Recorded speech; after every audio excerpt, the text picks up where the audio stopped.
Are you getting ready to turn 65 and you wish you had someone to help guide you through the process of knowing if you're supposed to start applying now or when do you actually apply? Well, you're in luck. Hi, I'm Cindy Jones with Insurance Masters, and we have a lot of people out there that feel exactly the way you do. So we have gathered some questions together that we're going to help to answer, and hopefully it's one of the questions that you are asking that will answer and give you some direction on what to do in the next step. One of the first questions that we receive a lot of is, when I turn 65, do I need to automatically enroll in Medicare if I am working full-time and have full-time health benefits? Well, there's two questions I can ask you. One is, does your employer have 20 plus employees, or do they have less than 20 employees? Why is that important? Because the federal regulation states if your employer has 20 plus employees and you have full health benefits, then you do not have to apply for any of your benefits when you turn 65. That would not happen until the moment that you decide to, one, retire, maybe cut back to where you lose those health benefits. But as long as you're working and you have complete full health benefits with prescription drug plan, then you do not have to do anything. If your employer has under 20 employees, then you need to go ahead with the process of applying for your Medicare benefits. And so the next question is, if I am turning 65 and I'm not working full time and I don't have health benefits, do I have to apply because I'm still working? The answer is yes, you do. The key to all of this is, do you have viable health coverage? Does that health coverage include prescription drug plan, and is it equivalent or greater than the Medicare health coverage and prescription drug plan? If it is, then you're good. If you do not have that, then you must apply. Maybe you're not working at all when you turn 65, and maybe you don't even have health coverage at all. Then absolutely you have to apply for the coverage. Maybe the other question is, but I'm not taking any medicine, I never go to the doctor. Those are questions we hear all the time. But let me say to you tenderly and lovingly that yes, you must apply for your Medicare benefits if you don't want to lose them, and you must apply for the prescription drug coverage, the Part D. The federal government requires that you have prescription drug coverage whether you're on a prescription plan or not. I know you have all heard people talk about the penalty, and the penalty is not a one-time penalty. That penalty is a lifetime penalty every month that you have to pay for the rest of your life. So that's simply because they turned 65, they might have gotten their Part A, but they did not apply for a prescription drug plan because they did not feel they needed. Let me state to you right now clearly, yes, you must have that. Now let's just talk about, if you are going to have to apply, and most of you will, then what is the time frame? Do I start when I turn 65? Do I start after I turn 65 or before?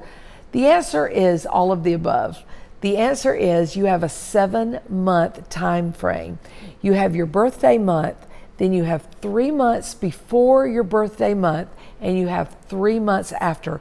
Within that time frame, you are to apply for your benefits and make sure they're in place without any penalty. I would suggest to you that you need to apply the first 3 months before your birthday and not the first 3 months after, because your benefits are not going to go into effect until the first day of the month of that following month.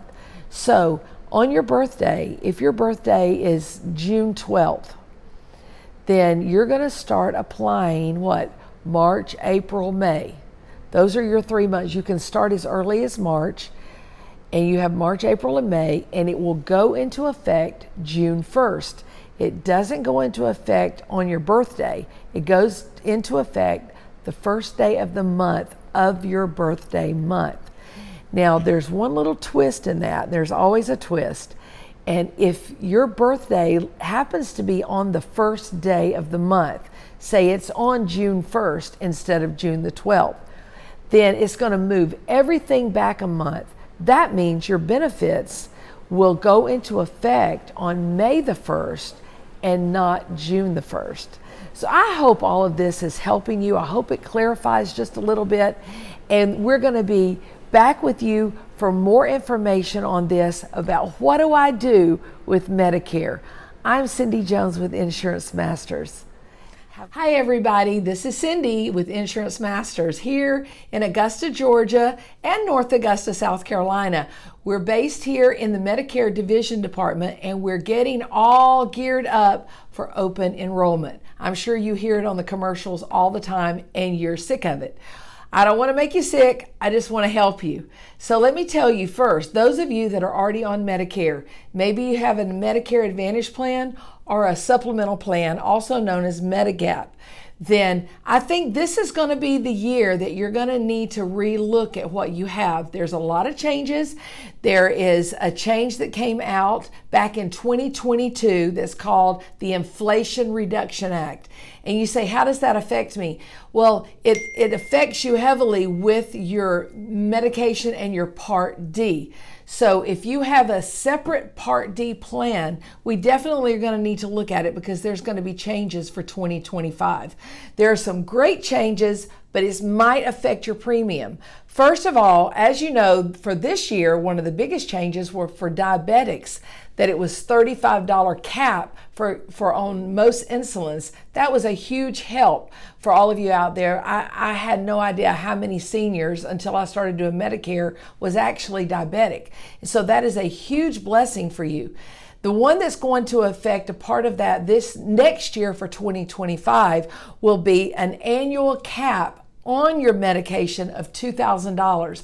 Now, up till now, it was $8,000, and I'm sure you have heard people would fall into that big donut hole. Well, guess what? 2025, the donut hole goes away. And so now we have a cap of $2,000, and that's going to make all the difference. So I say that just to say, if you, when open enrollment comes on October the 15th through December the 7th, I'd love to make an appointment and sit down with you, or we can make it over the phone and I can talk with you and we look at what you have, see if it's the best thing for you, maybe see if there's a better rate out there for you, and look at your prescription drug plan and see how that's going to affect you. So here I am, Cindy. You see me all the time. You see me on Sunday morning singing around the dining room table. Well, now you see me in my office. And so I want you to reach out to me. And this is my number. I have to look at my own card to tell you. You can reach me directly at 706-725-4129. 706-725-4129. And if I'm not available, I have my wonderful coworker, Amber, that one of us will help you. But I'm going to do my best. I will answer my phone and I'll be there for you. So just reach out to me and give me a call and I'll help you.